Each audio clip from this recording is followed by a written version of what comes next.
Hello বন্ধুরা, তোমরা সবাই কেমন আছো? আশা করি তোমরা সবাই খুব ভালো আছো আর আমিও খুব ভালো আছি। বন্ধুরা দেখো, আজকে আমি তোমাদের সঙ্গে শেয়ার করতে চলে এসেছি দারুণ একটা রেসিপি। সেটা হলো কি ফুলকপির পকোড়া। দেখো, খুবই টেস্টি এবং ক্রাঞ্চি ফুলকপির পকোড়া। তার জন্য দেখো আমি কী কী নিয়ে নিয়েছি। বন্ধুরা, প্রথমেই আমি নিয়ে নিয়েছি ফুলকপি। ফুলকপির মধ্যে আমি নর্মাল জল দিয়ে দেবো এবং তার মধ্যে আমি নুন অ্যাড করে দেব। তোমরা সবাই জানো ফুলকপির মধ্যে একটা পোকা থাকার সম্ভাবনা থাকে, যার জন্য আমি নুন অ্যাড করছি। যদি থেকেই থাকে তো সেটা বেরিয়ে আসবে। এইভাবে আমি 10 মিনিট রেখে দিয়েছি। এরপর আমি এটাকে তুলে নিয়েছি। তুলে নেওয়ার পর আমি এর মধ্যে পুরো গরম জল দিয়ে দিচ্ছি। গরম জল দিয়ে বন্ধুরা এটা আমি প্রায় 15 থেকে 20 মিনিট এইভাবে রেখে দেবো।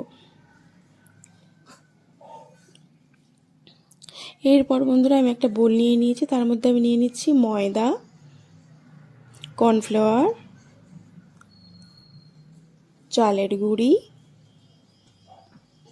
পরিমাণ মতো নুন, জিরে এবং ধনের গুঁড়ো, হলুদের গুঁড়ো, গুঁড়ো লঙ্কা। বন্ধুরা, লঙ্কাটা তোমাদের উপর ডিপেন্ড করছে, কে কেমন লঙ্কা খাও সে সেরকমই লঙ্কা ইউজ করো। এরপর দিয়ে দিচ্ছি আমি ধনেপাতার কুচি। Tomato sauce. বন্ধুরা, টমেটো সস দিলে অনেক টেস্টি হয়, ফ্লেভারটা খুব সুন্দর আসে।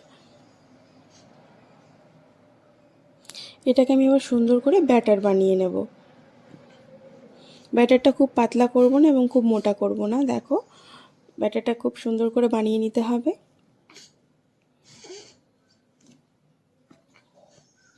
দেখো, খুবই সুন্দর বানিয়ে ফেলেছি। এখানে একটা আমি জিনিস ভুল করে গেছি, সেটা হলো কি আদা রসুনের পেস্ট। ওটা দিতে ভুলে গেছি, তো ওটা আমি দিয়ে এটাকে ভালো করে মাখিয়ে নিচ্ছি। এখানে আমার ফুলকপিটাও সুন্দরভাবে সিদ্ধ হয়ে গেছে, যতটা আমার সিদ্ধ করার দরকার ছিল। তো এটাকে আমি তুলে নেব।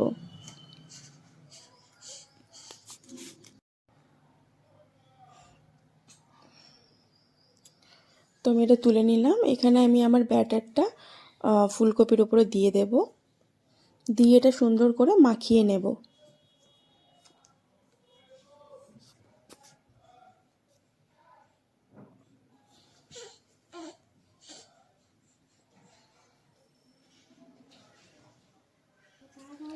এরপর আমি এখানে বিস্কিট ক্রাম্বস নিয়ে নিচ্ছি। এবার এটাকে এর উপরে সুন্দর করে ফুলকপি দিয়ে ভালো করে এটাকে মাখিয়ে নিচ্ছি। দেখো কিভাবে করে আমি মাখিয়ে নিচ্ছি এটাকে। এটা দিলে বন্ধুরা খুবই ক্রিস্পি হয়। যারা জানো তারা তো জানোই, বিস্কিট ক্রাম্বস দিলে খুবই টেস্টি হয় এবং ক্রিস্পি হয়। তো দেখো, খুবই সুন্দর করে আমি এটাকে মানে মাখিয়ে নিয়েছি। এরপর বন্ধুরা আমি একটা প্যানের মধ্যে তেল নিয়ে নিয়েছি।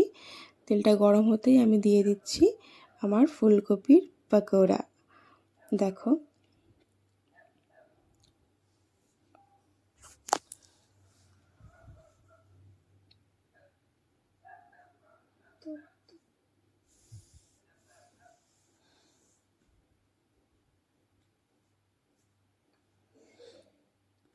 অবশ্যই তোমরা বাড়িতে বন্ধুরা এরকম ট্রাই করবে।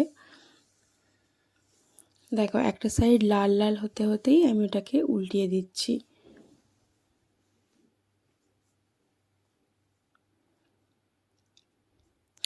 আর বন্ধুরা, খুব হাই ফ্লেমে এটাকে ফ্রাই করবে না, তাহলে উপরটাই ফ্রাই হবে, ভিতরটা ফ্রাই হবে না। আর যদিও গরম জল আগে আগে দিয়ে দিলে অনেকটা সিদ্ধ হয়ে যায়, তবুও মিডিয়াম ফ্লেমে এটাকে ফ্রাই করো। দেখো, খুব সুন্দর করে আমার এটা ফ্রাই হয়ে গেছে। এবার আমি এটাকে একটা একটা করে তুলে নেব।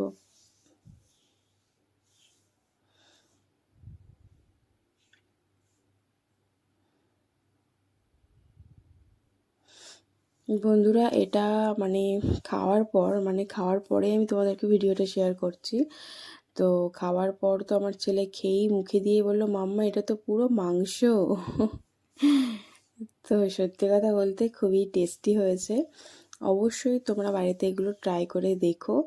একদম আমার কথা মনে পড়ে যাবে যে সত্যি আমি ঠিকই বলেছি। তো যারা এখনও ট্রাই করোনি, অবশ্যই এটা বানিয়ে খেয়ে দেখো। মাংস হাড় মেনে যাবে। দেখো আমি আবার দিয়ে দিলাম। এরকম করে বন্ধুরা এইভাবে আমি ঠিক এগুলোকে ফ্রাই করতে থাকবো। দেখো কত সুন্দর করে ফ্রাই হয়ে যাচ্ছে একটা সাইডে। দেন আমি এটাকে উল্টিয়ে দিচ্ছি।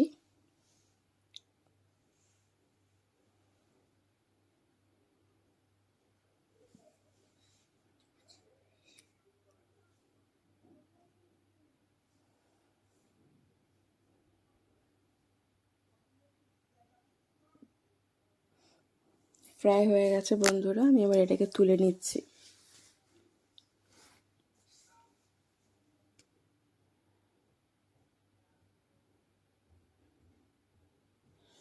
দেখো একদম ডান হয়ে গেছে এবং খুবই সুন্দর হয়েছে।